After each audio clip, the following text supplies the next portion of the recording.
I'm Connor Old, and welcome to the very first episode of Connor the Contrarian, a weekly podcast that looks at movies that I enjoy, but say the critics or the audience didn't.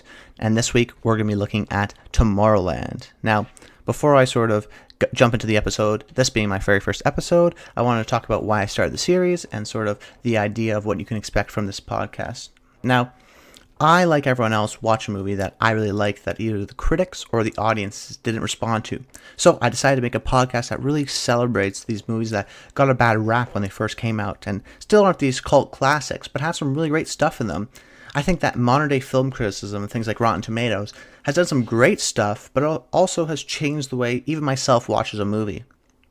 If I see a trailer for a movie and I think, hey, that looks really good, I'm going to see it, and it ends up getting a 30% on Rotten Tomatoes, I won't go. And I think a lot of people are like this, and I think it's wrong. I think ultimately what I've learned is that if you want to see a movie, you should see it no matter what, because the chances of you liking that movie are actually higher. But it also, I think, distorts the mind of the average moviegoer. They only see these quote-unquote good movies, and you don't know what a good movie is really unless you've seen bad ones or just okay ones. And I think there are a lot of actually okay movies, and I use the word okay in sort of in quotations, that I really like and have amazing stuff in them, because I actually don't think they're okay. They're okay in terms of the critics. Maybe they get a 50% or lower on Rotten Tomatoes, but they're actually, I would consider, great movies, including Tomorrowland.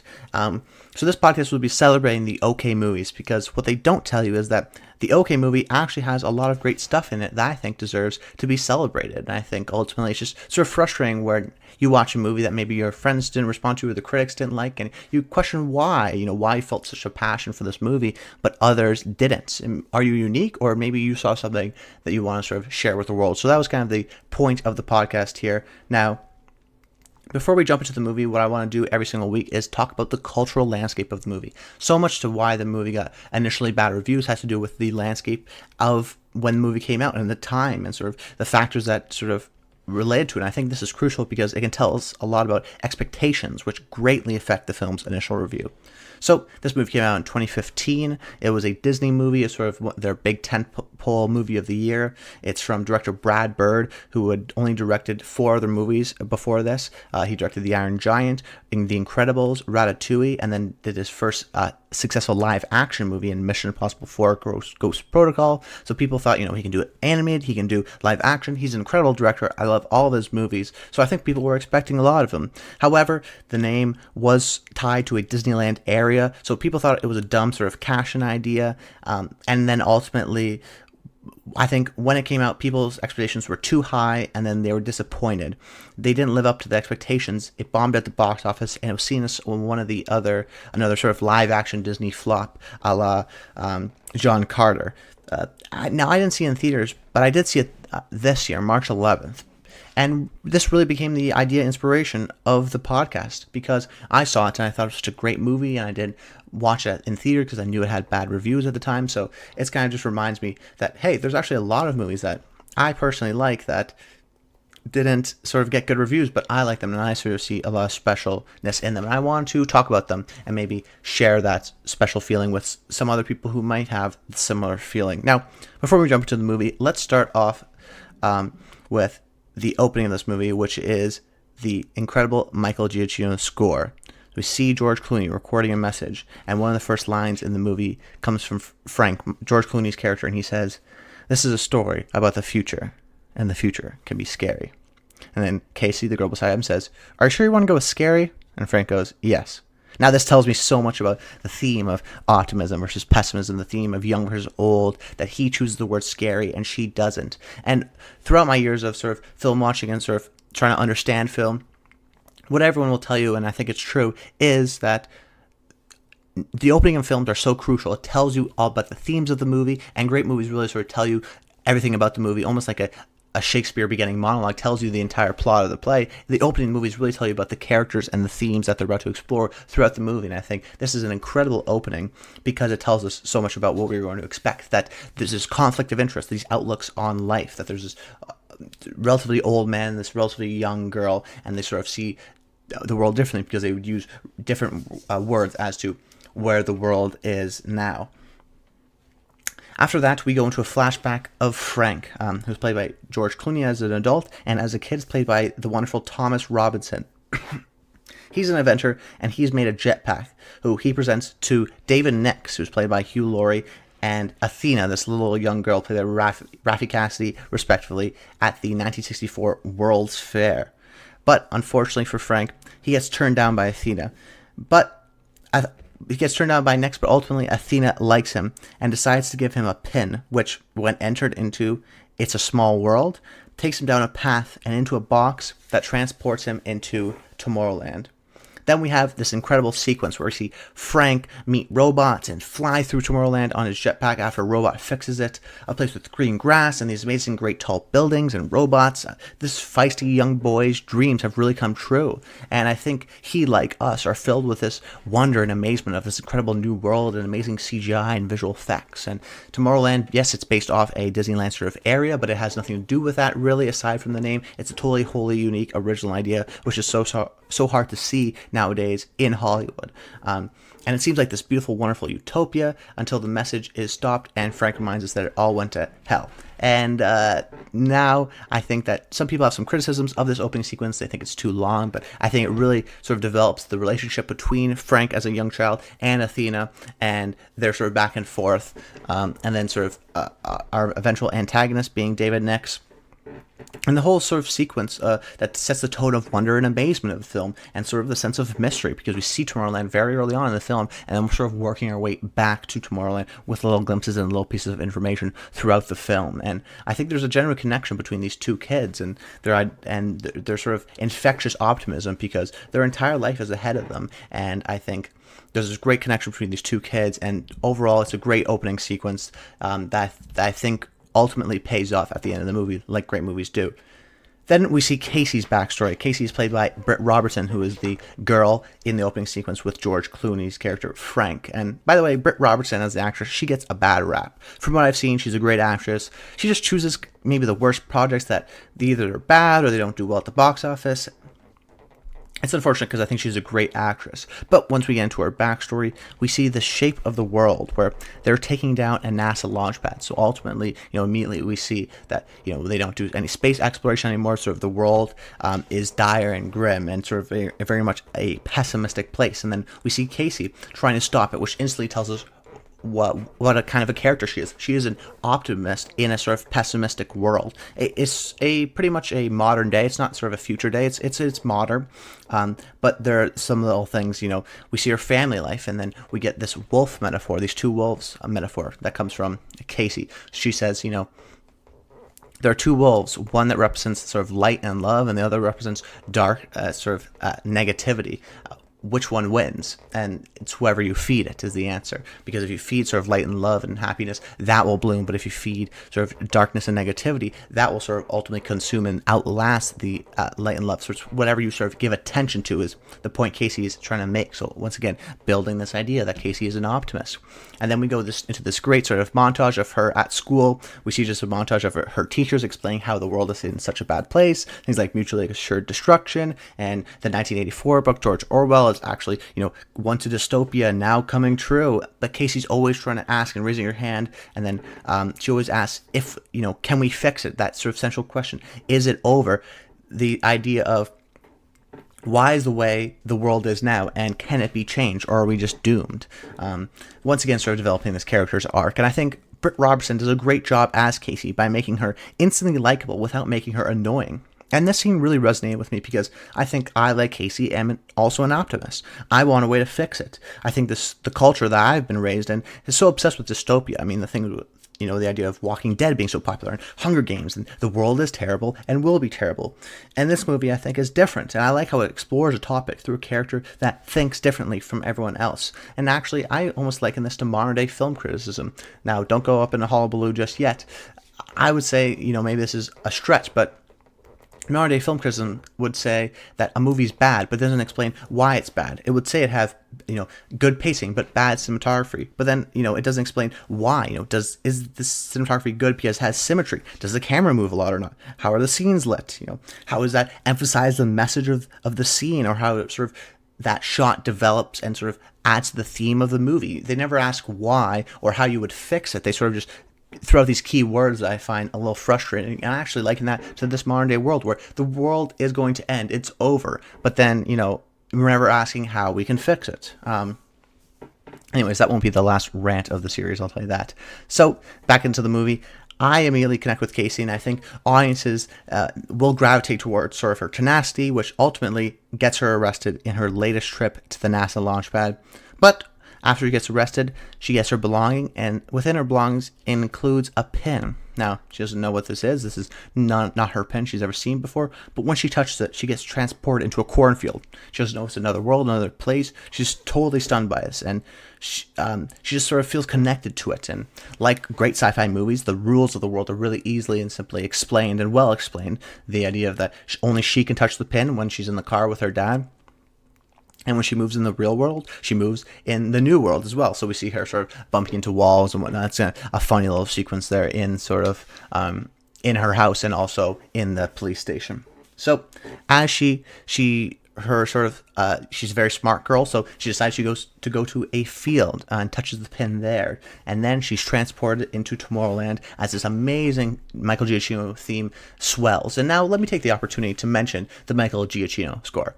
He's a great composer and is known for doing Pixar movies and Disney movies and the Star Trek movies, and this is really one of my favorite scores by him. It cues in every time there's something new. It gives Tomorrowland a really great sense of wonder that enhances its appeal. Now, this is crucial because in this terrible dystopian world, there's a sense of hope and adventure and excitement in Tomorrowland.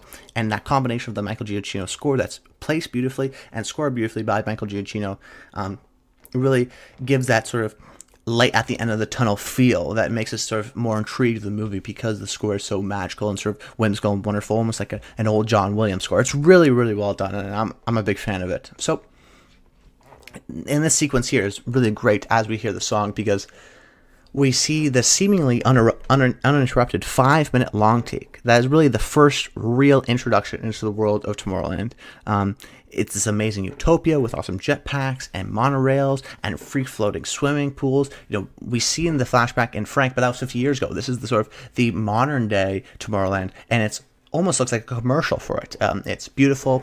There's so many great things going on. They're almost like they're inviting you, and it has really sort of a visually stunning and wholly unique feel to it. Where Brad Bird and Damon Lindelof, the screenwriters of this movie, talked about how there's a named IP, but eventually they convinced Disney executives to greenlight it, and it ultimately it's a totally unique world. So it's great to see a unique world on screen for the first time, and it's really visually dazzling for sure. But as she's about to leave, time ends and the pin stops working. Sort of her trial of Tomorrowland ran out. She can't stay in this world forever. So she wants to know more about it. So she goes to a store to get more information, and she runs into these two clerks played by Keegan-Michael Key and Catherine Hahn.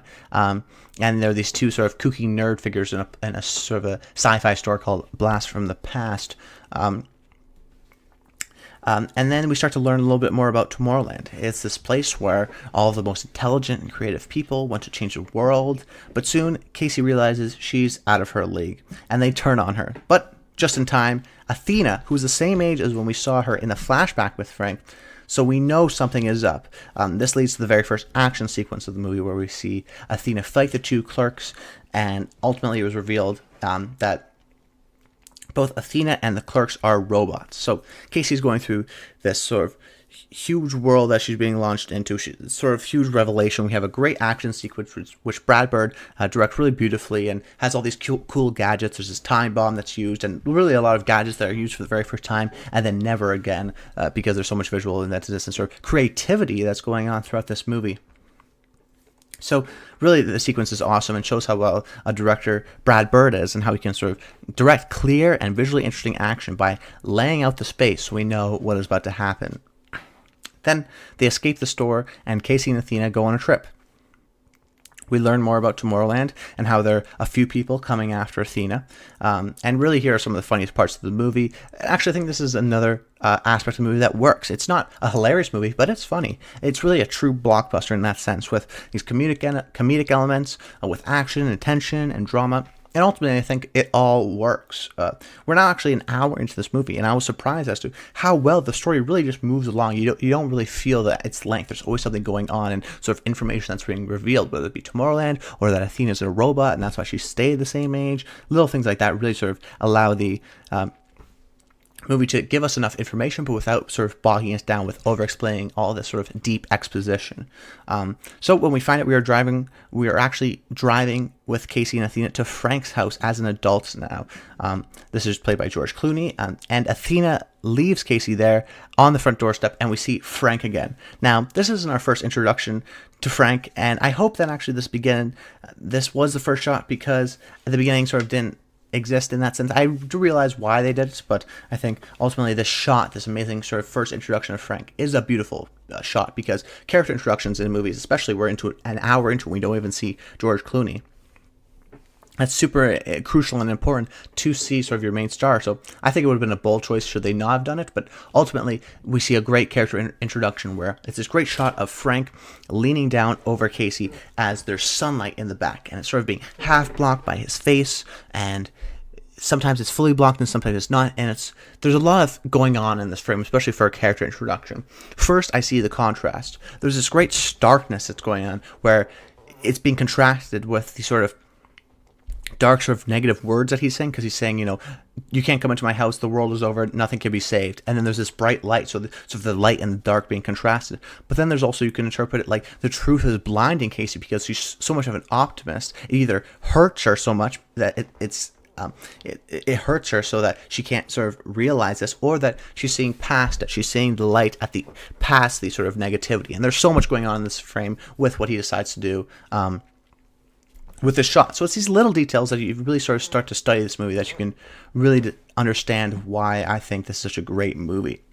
So he doesn't let her in, but we see the wits of Casey, and she actually ends up tricking him into letting her in.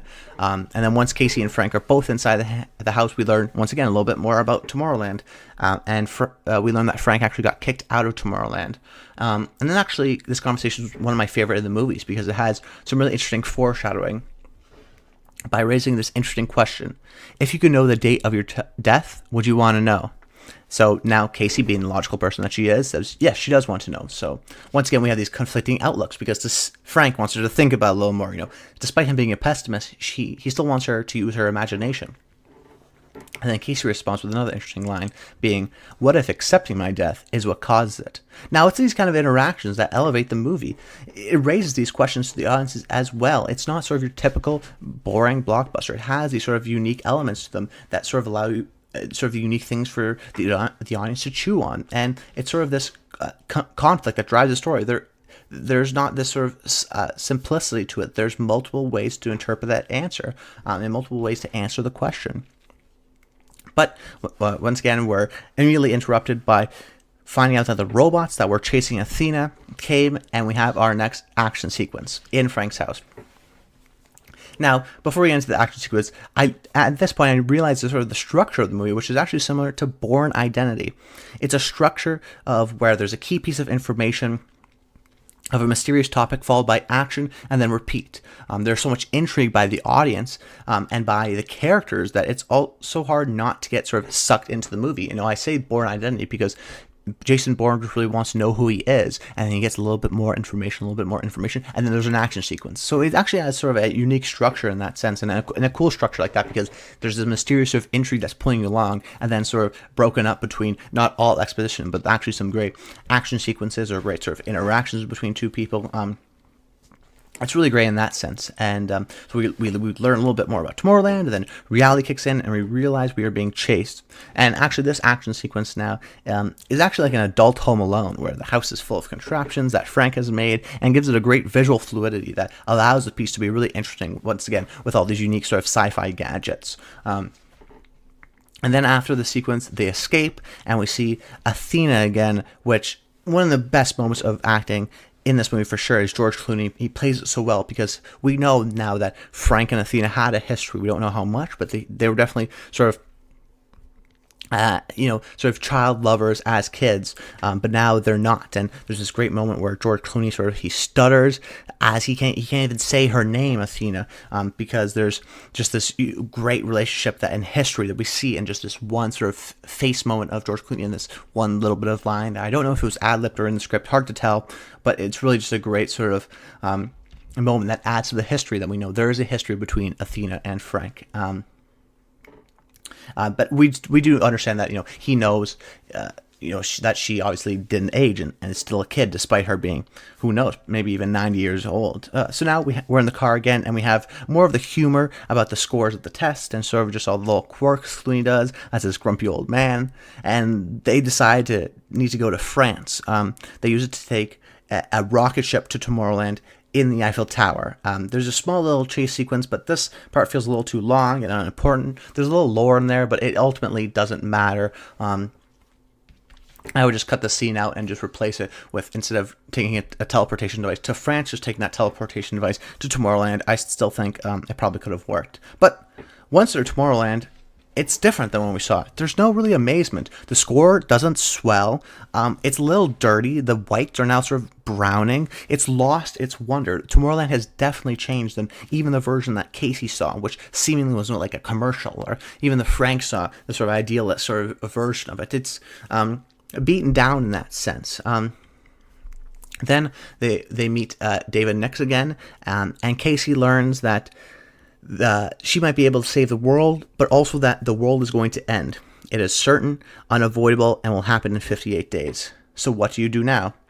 It's this idea of free will versus fate. Can you change the end of the world, or are we sort of set in our own past and the sort of the doom that will eventually happen to all of us? And I like these questions that they raised. Then Casey decides there is hope and finds a way to save the world, but there is someone standing in her way, Nix.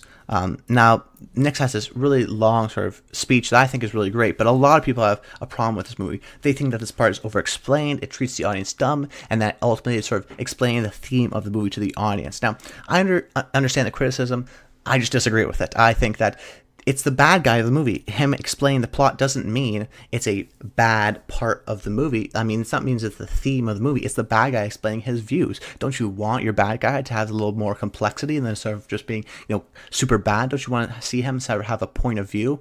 The speech sort of, in essence, is about, how we willed the end of the world so much, we want it to happen so much with pop culture and whatnot, that we're making it happen, that we want the end of the world so bad that we're almost willing it into existence. And I think that it's a really interesting point, despite even the criticism that some may have with it.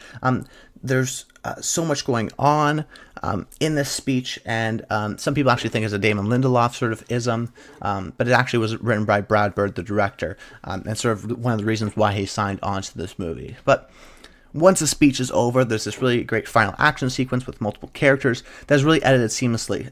Brad Bird is really great with spaces. He lays out the area so beautifully that when the action does happen, we know where everyone is in relation to one another. And I like the action sequence because it almost feels intimate. It's with only the characters that matter. It's not with sort of a bunch of random goons and all throughout Tomorrowland and spanning this huge action sequence. It feels intimate in that sense. And Brad Bird directs it really beautifully with some great fight sequences. And then there's robots, almost like Rock'em Sock'em robots. It's really cool. It's not super huge. It's intimate with characters. And because we understand sort of the relationships between everyone, it's really well done. But the scene occurs and Nix dies, and we see that the thing is about to explode because of a bomb, and Frank won't make it out if Athena doesn't sort of launch him up into space through a jetpack. And once again, the sort of visual symmetry of the movie, Frank has a jetpack as a kid, and now Athena has a jetpack sort of saving Frank. And it's the whole idea of Athena is almost a representation of Frank's past, and he literally has to let go of Athena because she won't make it. It's sort of the idea of letting go of your past. I mean, there's sort of these things going on where you look into the sort of underneath themes of this movie. I think there's a lot more than people are giving it credit for. And that sort of old world that Frank used to live in Tomorrowland, and that's sort of that representation. And sort of he still, as an old man, has sort of a pessimistic look on that and sort of is jaded by that. And this is sort of the representation of him letting go of his past. Now, at the end, we see Frank and Casey, who are starting to try and save the world by recruiting new people to save the world, by sort of having this optimistic view that by saying the world won't end in 58 days if we just sort of lower the possibilities, by sort of explaining that we can change things, that we can fix things. This is really unique kind of ending now, and then the movie ends. But on the surface level, this seems like an optimistic ending, which, viewed in this light, works well, and I think highlights its great use of magical wonder. But I can't help but also see the negativity of this ending. Nothing has really solved the movie, and in that sense is almost kind of really bleak. Is there a underlying negativity between all of us? Was Nick's right? Is this our natural state? Are we doomed to repeat our past? It almost has this bittersweet ending, so it can be interpreted both ways as this sort of great magic that can be had, and it just... will enough people do something about it? And I've sort of really thought about that question ever since I saw the movie, and I still continue to do. And I think this movie should be celebrated because modern day movies like this don't have this sort of ambition. And I think we should really celebrate movies like these that do so many different things that, yes, don't all work, but as a whole have so many interesting things in them that ultimately they should be celebrated, because I think Tomorrowland is a great movie. So guys, make sure you subscribe to the channel. If you want, you can follow me on Twitter at ConnorOld. I also have a YouTube channel. Just search Connor Old. I'm doing a great series called Old on Old right now. I think it's sort of a great parallel to this series, but looks at the classic movies. That one's a lot of fun one too, and has sort of that video portion. But anyways, guys, I hope you enjoyed this video, and stay tuned for next week. Until then, stay tuned.